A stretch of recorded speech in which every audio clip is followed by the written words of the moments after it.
گناہوں کا انسانی زندگی پر اثر۔ ایک مسلمان اپنی زندگی میں خلوت یا جلوت کسی بھی حالت میں کوئی نافرمانی، کوئی گناہ یا اللہ اور اس کے رسول کو ناراض کرنے والی کوئی چیز کرتا ہے تو اس کا اثر اس کی زندگی پر پڑتا ہے۔ بار بار دینی دروس میں، خطبہ جمعہ میں، درس اور تدریس میں، نصیحت اور وعظ میں جو مسلمانوں کو سمجھایا جاتا ہے، گناہ چھوڑنے کی جو نصیحت کی جاتی ہے، اللہ اس کے رسول کی فرما برداری کرنے کا جو کہا جاتا ہے، اللہ کی نافرمانی سے بچنے کا جو کہا جاتا ہے، اس کی ایک وجہ یہ بھی ہے کہ وہ جو غلطیاں کرتا ہے، وہ جو نافرمانی کرتا ہے، گناہ کرتا ہے، کھل کر چھپ کر، کبھی کبھی اس نافرمانی، گناہ، جاتی، ظلم کا اثر اس کی دنیاوی زندگی پہ پڑتا ہے اور وہ بیٹھے بیٹھے اپنے اوپر مصیبت مول لے لیتا ہے، جانے انجانے میں۔ اس کو پتہ نہیں چلتا ہے کہ میں جو اپنے کبھی مال و دولت کے نشے میں، کبھی جاہ و جلال کے نشے میں، کبھی طاقت اور قوت کے نشے میں، کبھی پاور کے نشے میں جو جاتیاں کر رہا ہوں، جو ظلم کر رہا ہوں، جو گناہ کر رہا ہوں، جو کسی کا حق مار رہا ہوں، جو اللہ کو ناراض کر رہا ہوں، یا جو نمازیں چھوڑ رہا ہوں، یا روزہ چھوڑ رہا ہوں، یا شرک کر رہا ہوں، یا بدعت کر رہا ہوں، یا بے حیائی پھیلا رہا ہوں، کچھ بھی کر رہا ہوں، اس کا اثر میری زندگی پہ پڑتا ہے۔ اس کو پتہ ہی نہیں چلتا ہے کہ مصیبتیں اس کے گناہوں کی وجہ سے آ رہی ہیں، سزائیں اس کے گناہوں کی وجہ سے مل رہی ہے۔ اسی لیے کہا جاتا ہے ہر حال میں، کھل کر چھپ کر، تنہائی، اکیلے، سب کے سامنے، ہر حال میں اپنے دامن کو گناہوں سے بچانا سیکھیں۔ جبریل کی نسل سے کوئی نہیں ہے، سب آدم کی نسل سے ہیں، اور آدم کے بارے میں اور آدمیت کے بارے میں حضور نے فرمایا کل بنی آدم خطاؤن وخیر الخطائین التوابون۔ آدم کے بیٹے سب خطا کار ہیں، دودھ کا دھلا پارسا کوئی نہیں، لیکن بہترین خطا کار وہ ہے جو تواب ہو، جو توبہ کرے، پلٹے، غلطی اور گناہ کا احساس کرے، اللہ کی طرف آئے، رجوع کرے، شرمندگی، ندامت اور معافی کا مظاہرہ کرے۔ بہترین خطا کار وہ ہے۔ کون اپنے آپ کو کہہ سکتا ہے کہ میں پاک صاف ہوں؟ اللہ نے تو منع کیا۔ احساس غلطی کر دل میں پیدا کرنے والا اللہ کو پسند ہے، ندامت کرنے والا اللہ کو پسند ہے۔ ہمیشہ بھلے ہی خطا کار ہیں، لیکن حکم کیا ہے؟ جتنا ہو سکے اپنے دامن کو، اپنی زندگی کو گناہوں سے بچانا سیکھیں۔ مرد ہو یا عورت، چھوٹا ہو یا بڑا، کوشش کریں کہ کم سے کم اللہ کی نافرمانی ہو، کوشش کریں کم سے کم حقوق اللہ ٹوٹے، کم سے کم گناہ ہو، کم سے کم جاتی ہو، کوشش کریں۔ اگر نہیں کریں گے گناہوں سے بچنے کی کوشش تو اس کا اثر زندگی پہ پڑے گا، کبھی کچھ، کبھی کچھ، کبھی کچھ۔ ایسے ہی ایک حدیث ابن ماجہ میں، امام ابن ماجہ رحمۃ اللہ علیہ اس حدیث کو کتاب الفتن میں درج کرتے ہیں، باب العقوبات، سزاؤں کا بیان۔ حدیث پر باب یہ باندھا ہے، اس کے اندر حضرت عبداللہ ابن عمر رضی اللہ تعالی عنہ سے ایک روایت پیش کرتے ہیں، شیخ البانی نے اس کو حسن اور شیخ زبیر نے اس کو صحیح کہا ہے، حاکم کی سند جو ہے اس کو انہوں نے صحیح کہا ہے، مختلف طرق کی بنا پر یہ روایت صحیح ہے۔ حضرت عبداللہ بن عمر رضی اللہ تعالیٰ عنہ ارشاد فرماتے ہیں کہ میرے نبی علیہ الصلوۃ والسلام نے ارشاد فرمایا، ہماری طرف توجہ دے کے، یا معاشر المہاجرین، اے مہاجرین کی جماعت۔ مہاجر کسے کہتے ہیں؟ جو ہجرت کرے، مکہ سے مدینہ گیا، جو اللہ کے لیے، اللہ کے دین کے لیے، اس کی رضا کے لیے، اپنے ایمان اسلام کے تحفظ کے لیے، کہ مکے میں نہ ایمان محفوظ تھا، نہ جان نہ مال کوئی محفوظ نہیں تھا، اللہ کی عبادت بے خوف ہو کے نہیں کی جا رہی تھی، تو شہر مکہ کو چھوڑ کے جو لوگ مدینہ منتقل ہوئے ان کو کیا کہتے ہیں؟ مہاجرین۔ عبداللہ ابن عمر رضی اللہ تعالیٰ عنہ کہتے ہیں کہ اللہ کے نبی نے فرمایا، اے مہاجرین کی جماعت، خمس اذا ابتلیتم بہن، 5 چیزیں کہ جس میں تم مبتلا ہو جاؤ گے، گرفتار ہو جاؤ گے، جو چیزیں تمہارے اندر آ سکتی ہے، 5، وَأَعُوذُ بِاللَّهِ أَن تُدْرِكُوهُنَّ، جبکہ میں اللہ کی پناہ مانگتا ہوں کہ اللہ تمہیں اس سے بچائے۔ اللہ کے نبی علیہ الصلوۃ والسلام صحابہ کو مخاطب ہو کے کہہ رہے ہیں 5 چیزیں تمہارے اندر آ سکتی ہے، اس میں تم مبتلا ہو جاؤ گے، داخل ہو جاؤ گے اس کے اندر، تمہاری زندگیوں میں وہ چیز آ جائے گی، لیکن میری خواہش کیا ہے؟ میں اللہ کی پناہ مانگتا ہوں کہ وہ تم تک پہنچے۔ میری خواہش یہ ہے کہ وہ چیزیں تمہارے تک نہیں پہنچنی چاہیے، اور اللہ تعالیٰ نے محفوظ رکھا اس زمانے کو، حضور پاک صلی اللہ علیہ وسلم کے زمانے کو اس چیز سے محفوظ رکھا، بعد کے لوگ محفوظ نہیں ہوئے۔ اور یہ ایک فطری چیز بھی ہے اور قانونی چیز بھی ہے کہ جتنا وقت اللہ کے نبی علیہ الصلوۃ والسلام کے زمانے سے دور ہوا، بگاڑ اتنا ہی پھیلا، اور پیشین گوئی بھی موجود ہے، ورنہ اس دور کے بارے میں تو کتنے الفاظ مختلف روایت میں۔ ایک روایت خیر القرون کرنے، قرون کہتے ہیں صدی کو، سب سے بہترین صدی، سب سے بہترین زمانہ میرا جس میں میں ہوں۔ ایک روایت کے الفاظ ہے خیر الناس کرنی، سب سے بہترین لوگ میرے۔ تو جیسے جیسے وقت بیتے گا بگاڑ پھیلے گا۔ اللہ کے نبی نے کہا کہ 5 چیزیں برائی کی جس پہ تم داخل ہو جاؤ گے، لیکن میں اللہ کی پناہ مانگتا ہوں کہ وہ تم تک پہنچے۔ 5 چیزیں کیا ہے وہ؟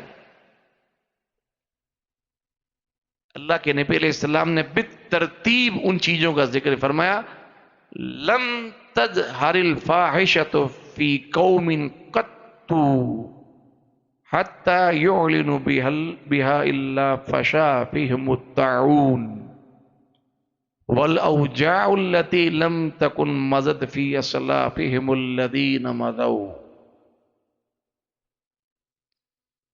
جب بھی کسی قوم میں فحاشی یعنی بے حیائی عام طور پر کھلم کھلا اعلانیہ پھیل جائے، جب کسی قوم میں بے حیائی اعلانیہ کھلم کھلا پھیل جائے، ہونے لگے، تو ان میں طاعون کی بیماری اور ایسی ایسی بیماری اس قوم میں آ جاتی ہے جو تمہارے باپ دادوں نے کبھی نہیں سنی ہوگی۔ 5 گناہ بتائے اور 5 کی سزا بتائی۔ صحابہ کے دور کے بارے میں خواہش کی کہ اللہ تمہیں بچا کے رکھے۔ پہلے گناہ کیا بتایا؟ کسی قوم میں اگر اعلانیہ طور پر، یہ نقطہ غور طلب ہے، بھی بگاڑ، بے حیائی، بے پردگی اور گناہ تو کون بچا ہوا ہے؟ ہر کرتا ہے۔ یہاں ذکر کیا ہے؟ کھلم کھلا بے خوف ہو کے، کوئی حیا نہیں، کوئی شرمندگی نہیں، یعنی پہچان بن جائے اس قوم کا وہ۔ تو جس قوم میں بے حیائی کھل کر ہو تو اللہ تعالیٰ اس کو سزا کیا دیتا ہے دنیا میں؟ بیماریاں اس کے اندر آنی شروع ہو جاتی ہے. مثال دی طاعون کی، پیٹ کی بیماری، بڑی بیماری طاعون. اور ایسی بیماریاں، ایسی موذی بیماریاں کہ جو تمہارے باپ دادوں نے اس کا نام بھی نہیں سنا ہوگا. اب دیکھیں آپ، گناہ کیا بتایا اور سزا کیا بتائی، اور پھر اس کو حالات حاضرہ پہ دیکھ لیا. بے حیائی کس چیز کو کہتے ہیں؟ ہر وہ کام جو عیب دار ہے، عیب دار ہے، موجودہ وقت میں اس کو غلط سمجھا جاتا ہے، کرنے والا اس کو کرتے وقت ہچکے نہیں، اس کو کہتے ہیں بے حیا ہو گیا. یعنی اس کو کوئی حیا ہی نہیں آ رہی یہ کام کرتے ہوئے. اور اس میں خاص طور سے کیا کام بتایا؟ فحاشی. کسی قوم میں بے حیائی عام طور پہ پھیل جائے، بدکاری، زنا، بے پردگی، غیر محرم سے خلوت نشینی، یہ سب چیزیں بے حیائی اور بدکاری کے اندر آتی ہے. اعلانیہ طور پر، کھلے طور پر کرنے والا نہیں سوچے کہ یہ عیب بھی ہے، یہ گناہ بھی ہے، عام ہو جائے، دیکھنے والوں کو بھی برا نہیں لگے اور کرنے والوں کو بھی برا نہیں لگے، سب سوچے یہ تو جواز کے حد تک پہنچ گیا معاملہ. تو اس قوم پر اللہ تعالیٰ بیماریوں کا عذاب بھیجتا ہے، طرح طرح کی بیماری آتی ہے. ایسی بیماریاں جو ہمارے باپ دادوں نے سنی نہیں، اور حقیقت ہے کہ نہیں ہے. نام تھا پہلے ہارٹ اٹیک کا، 50 سال پہلے ہارٹ اٹیک نام کی بیماری کا وجود نہیں تھا، ہمارے کانوں نے نہیں سنی تھی. کینسر اور عجیب عجیب بیماری. ابھی چند مہینوں پہلے مختلف ہمارے شہر میں نوجوان طبقہ، نوجوان لڑکا اپنی جماعت کا، نہ جانے کیا بیماری تھی دماغ کی، پتہ ہی نہیں چلا اور ختم ہو گیا. دیندار، نیک، صالح. اور یہ نقطہ یہ غور کرنے لائق ہے کہ برائی پھیل جائے کھلے طور پر تو عذاب آئے گا، تو صرف برے لوگوں پہ نہیں آئے گا. یہ بات مختلف بار آ چکی ہے یہاں پر الگ الگ انداز میں. وَاتَّقُوا فِتْنَةً لَا تُصِيبَنَّ الَّذِينَ ظَلَمُوا مِنْكُمْ خَاصَّةً.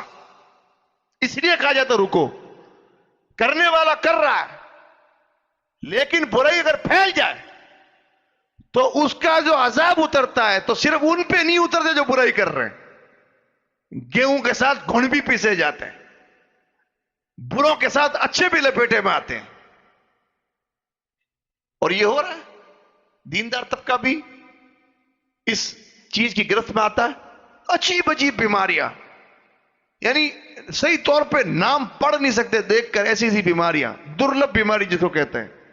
پہلے کے دور میں کسی گھر میں اگر کسی کو ملیریا ہو جاتا تھا نا تو لوگ سوچتے تھے یہ گیا. جیسے آج کینسر پیشنٹ کے بارے میں، شوگر ہائی لیول ہو گئی تو آدمی کہتا ہے بس کا معاملہ بہت ڈینجر ہے. ہائی شوگر کہاں تھی؟ شوگر پہلے، بی پی، بلڈ پریشر کہاں تھے؟ یہ ملیریا، ٹی بی، پیلیا، یہ جان لیوا بیماری اس کو کہا جاتا تھا پہلے. تھا کہ نہیں معاملہ؟ جس گھر میں کسی کو ٹی بی ہو جاتی تھی لوگ رونا بیٹھ جاتے تھے کہ یہ مر گیا، یہ تو اس کو ٹی بی ہو گئی. اور آج کیا ہے؟ ٹی بی چھوٹی بیماری ہے. کہاں تھے پہلے ایڈز، برین ہیمریج، کہاں سے آئے یہ؟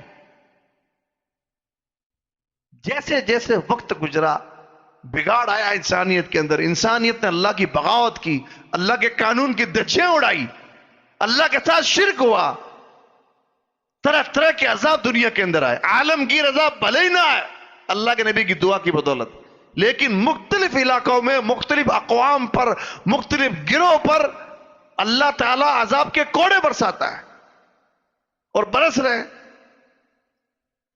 بڑی بڑی بیماریاں ایجاد ہو چکی ہے. ایک وائرس کھلی آنکھوں سے دیکھ بھی نہیں سکے آدمی،